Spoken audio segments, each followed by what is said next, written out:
Okay, we have another poll. Chesterton's fence and neurological tightness. I'm going to share my screen real quick so that you can see this.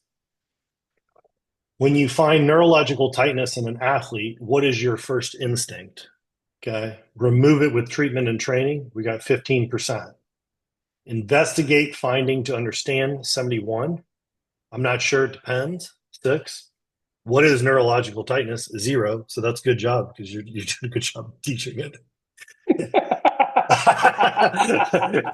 uh, Indicating a reactive strength issue.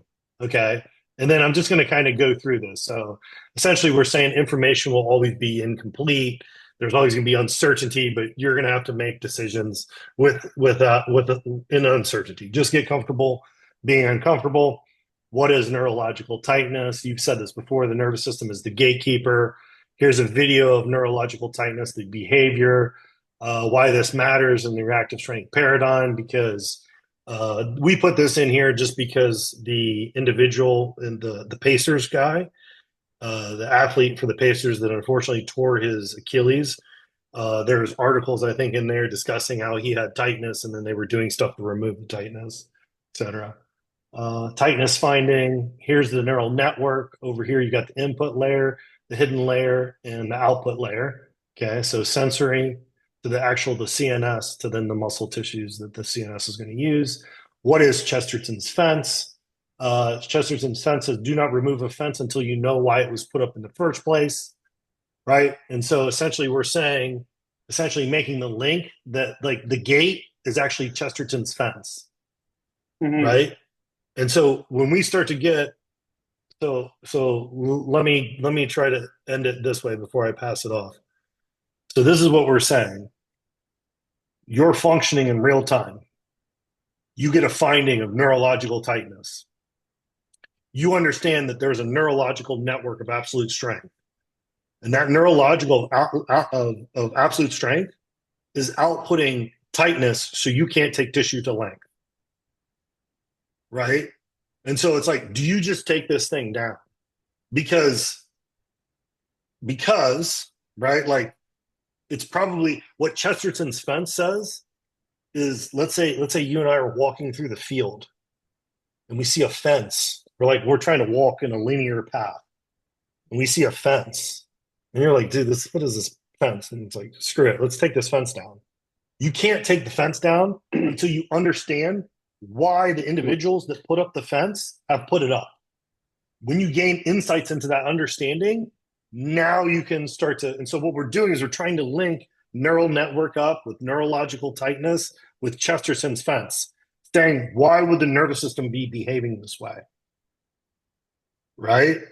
And Mhm. so, and so, based off of that, you know, the people that 15% say remove it with treatment and training, if it's indicated that we need to remove it.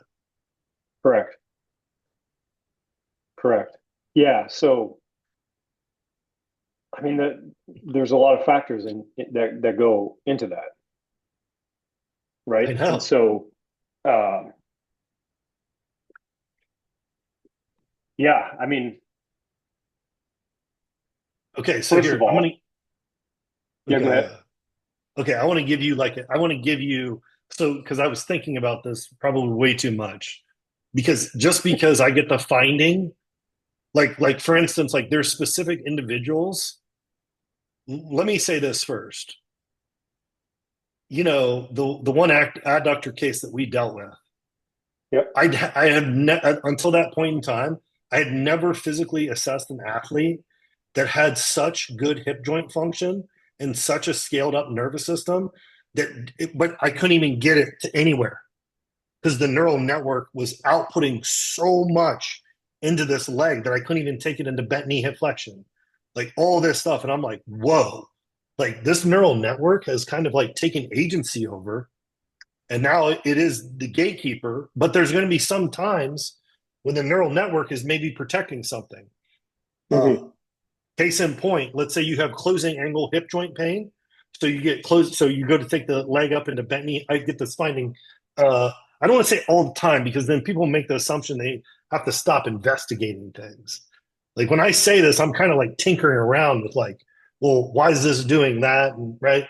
But it's like, one of the things that I'll see is you take the hip into bent knee hip flexion, you got an abnormal joint. So you got either closing angle blocking or closing angle pain, right? Right. And so like, but then when you go into straight leg and I get tightness in the hamstring. Well, the tightness in the hamstring is probably not allowing like so much of the impingement to occur. Mm-hmm.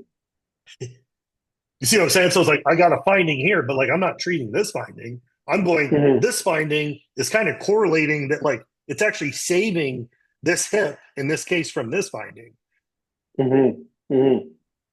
You Yeah. because you see these cases where you're like, listen, the neural network is behaving very interesting, where it's actually kind of saving me, and it allows me to start to do treatment in specific areas